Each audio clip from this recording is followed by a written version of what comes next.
Let's go to Corbin in Columbia, South Carolina. You're live with Stephen A. What's up, Corbin? What's up, Stephen A? Thanks for accepting the call. Real quick one. Obviously, I'm excited about Shannon Sharp coming to First Take. Yeah, man. Are we going to see a Club Shay Shay, Stephen A. Smith show crossover in the future on both Hold on, shows? no. I don't understand. What do you mean crossover? I don't explain. I'm sorry. Just trying to understand. So maybe you make an appearance on his podcast. Oh yeah, so Club no. Shay Shay? That's absolutely taking place very, very soon. Actually, very, very soon. Both. Shannon Sharp will be on this show, but I'm going to go on Club Shay Shay first. That's one of the things that I promised him initially, and that was even before I knew that he was leaving FS1 and ultimately was going to end up coming to First Take. He asked me a few months ago if I would come on Club Shay Shay, but then obviously schedule conflicts and whatever. But we both agreed we're going to do that, and we're going to do that very soon. But I will appear on Club Shay Shay first. It's the right thing to do. He's a new member to First Take. The least I can do is go on his show first. So that's exactly what I'm going to do. You can make sure that will happen very, very soon. All right? Awesome. Thank you. No problem. Take it easy, man. Chris, you're live with Stephen A. Chris in Los Angeles. Talk to me, Chris. What's up? Stephen A. Smith. What's up, my man? First of all, I want to say I appreciate you taking my call. Thank you, man. I want to say I'm loving the chain. Looking suave, my good sir. All right. What's up? And also, my question to you is, in honor of Shannon joining First Take next week, what's the favorite person that you debated, and what's the most memorable debate that you've had? Well, let me say this to you. I've had a lot of great debates. First of all, Shannon doesn't start next week. He starts the week after next, a week from Monday. Oh, my apologies. All right, that's number one. Number two, I would tell you, man, I've had so many great debates. I'm going to tell you what my favorite was. My favorite was with me going up against Michael Irvin live from Dallas, where we were at that sports bar right down the block from AT&T Stadium, and it had 3 levels filled to capacity, and Michael Irvin stood up, and you had to give him towels because he was sweating bullets and stuff, and he was talking about the team, the dawning of a new day, and all of this other stuff, and the crowd started chanting, Michael, and he started waving them on. That's what I'm talking about. That was, without question, my favorite moment in the history of doing First Take.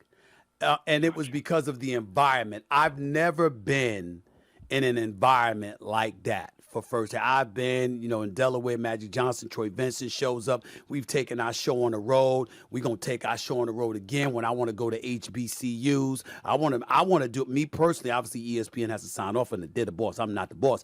But my aspiration is to take First Take on an HBCU tour. And remember, it's not just me that has graduated from an HBCU. It's Shannon, Savannah State. I mean, he's graduated from an HBCU. We're both products of HBCUs. And so for me to be able to go on an HBCU tour throughout the country is something that I have an aspiration to do with the show. But it would be for environments similar to what I experienced with my brother, Michael Irvin. Make no mistake about it. Appreciate the call, my man. Thank you so much, man. You take it easy. Angelo in New York, you're live with Stephen A. What's up, Angelo? What up, Stephen A? Talk to me, man. Doing, How you doing, man? Taking my call. No problem. My pleasure. What's going on, my brother? All right. I'm here to talk about contracts, man. I mean, I'm sorry. Isn't this all about the fans first? Without the fans, there ain't going to be no players. There ain't going to be no game. And these guys keep crying for more and more money. Stop. Hold on. Angelo, let's have a quick conversation about that, right? Let's first of all specify which sport are you talking about? You talking about all professional athletes or football? What are you talking about? Angelo, what are you talking about? Yeah. I said, what are you talking about, football or all professional athletes? That's what I'm asking. We're talking about all sports and mostly like football. Got it. The contracts are just getting absurd. Just going through the roof. All right, Angelo, stop. What about the fans? Angelo, stop. Now, you are worth. Football, listen, stay with me. Football and baseball. Angelo, don't make me hang up on you, bro. I'm trying to talk to you. Football I need you to listen. I'm sorry, I'm having a hard time. All right, listen to me. All right. You are what the market says you're worth. All professional. Okay, you are what the market says you're worth. Let's take, for example, right? In football, an owner has the right to come to you when you don't produce or even when you do produce and restructure your deal, get you to take a pay cut, et cetera, et cetera. But if you the player, you got to ask for permission to do that. That's a problem. In basketball and baseball, the contracts are guaranteed, so it's a legitimate argument. But from that moment forward, it's all about what the market allows. If you as a sport are generating billions of dollars in revenue, and you've allocated these funds, 50% of basketball related income, 50% of baseball or football related income, and you've allocated that towards the players, and the players from a negotiating perspective, his market value says he's worth X, Y, and Z, then you can't hate on that, bro. Let's say, for example, that you're a lawyer and the going rate for lawyers in your position is $800,000 a year. But based on your level of production, you're worth $2 million a year. And you know the $2 million is in the pot to be had by you. Why wouldn't you ask for the $2 million? You'd go ahead and take it. That's all I'm saying. Appreciate the call. Jason, you're live with Stephen A. What's up, Jason? How are you? In Atlanta.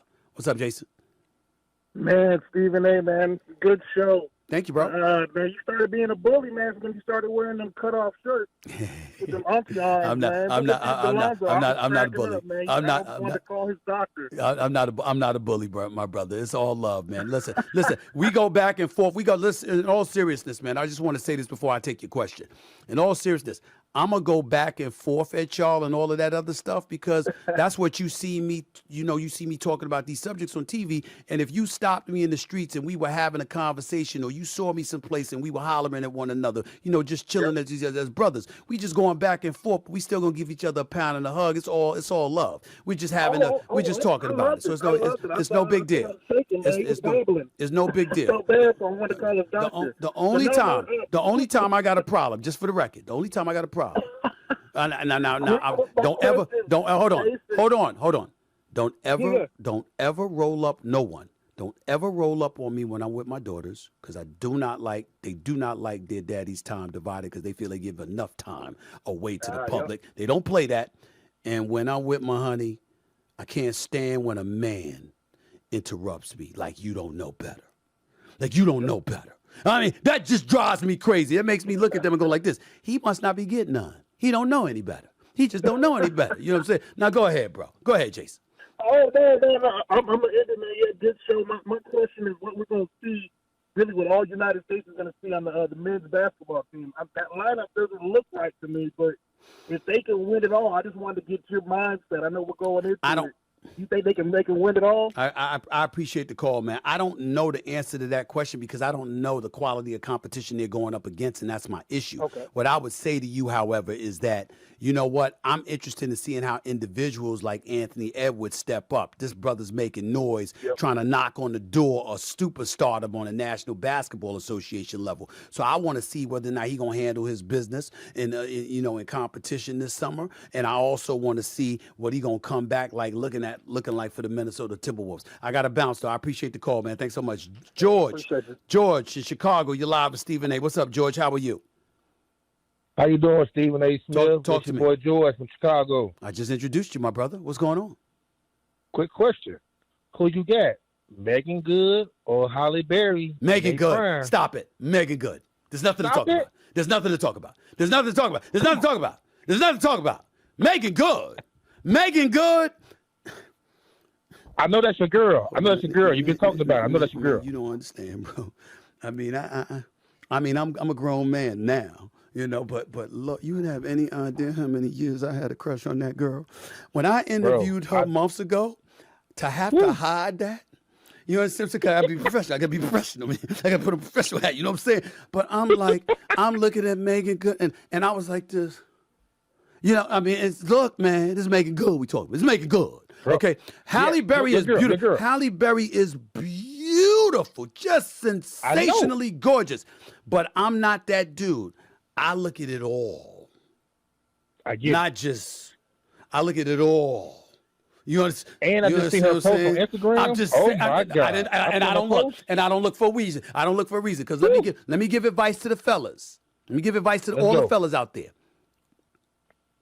The best way to resist temptation is to avoid it. You don't subject yourself to it and then try to resist it because that makes it hard. You just can't go to it. You got to avoid it. You got to avoid it. Listen, I'm in LA all the time. I'm in LA all the time. I know. And by the way, I'm happy for her and my man Jonathan Majors, who's a great actor. And assuming they together, I don't know whether they together, but I'm just saying, happy for her, whatever. But you see stuff like that. You know what I do? I take my ass home. I don't go with it. I know those people gonna be. No. I'm living a different life. I don't need that problem. I gotta go though. Go ahead real quick, man, because I gotta go real quick. Go ahead. All right, bro. Take it easy. Last caller, Isaac in Miami. You're live with Stephen A. Real quick, Isaac, talk to me. Hey, Stephen, how you doing? I'm good, bro. Talk. What's up? Good. I'm here. Your favorite place in the world, MIA. Just a quick question. Who do you think is the top four MMA people? MMA people? What you mean? MMA fighters? MMA fighters. Top four? Yes. Well, I'm not going to include Nurmagomedov because he's retired. Okay. I would tell you John Bones Jones. He's definitely got to be up there. Francis Ngannou left, so I can't pick him. I want to pick my man Usman, but he did lose to Edwards twice in a row, including a knockout. So I don't know if I can give him the edge over Edwards at this point because Edwards beat him the last two times they faced one another. Well, first of all, it's John Bones Jones and Israel Adesanya. Those are my two favorites. Okay. Let's get that out the way right now. Okay? So that would be my top two. I want to say Stipe Miocic, but, he got knocked out by Ngannou. I think he's going to lose to John Bones Jones, but he's still great. I like this kid, Sean O'Malley. I really, really do. I'm not going to sleep on him. I got to think more about it because, shoot. Poirier just lost. Demetrius Johnson's no joke. He's no joke. He's up there, but no, not yet. I got to think about that. Let me just leave it at the top three and come back to me at a later date for that fourth because I don't want to disrespect the sport like that. Volkanovski, he might be that guy. Yeah, he is that dude. I say he's got to be in the top four. John Bones Jones, Israel Adesanya, Volkanovski, okay? Got to put him up in there, all right? But I like Sean O'Malley. I think he's the next Conor McGregor, believe it or not. I really do. Box office. That's it for today's show. I appreciate the call, my man. Thank you so much. I got to get on out of here, ladies and gentlemen. That's it for today's episode. It's an honor to speak to you. Thank you, man. The honor to speak to you as well. You take care of yourself. Thanks for watching another episode of the Stephen A. Smith Show.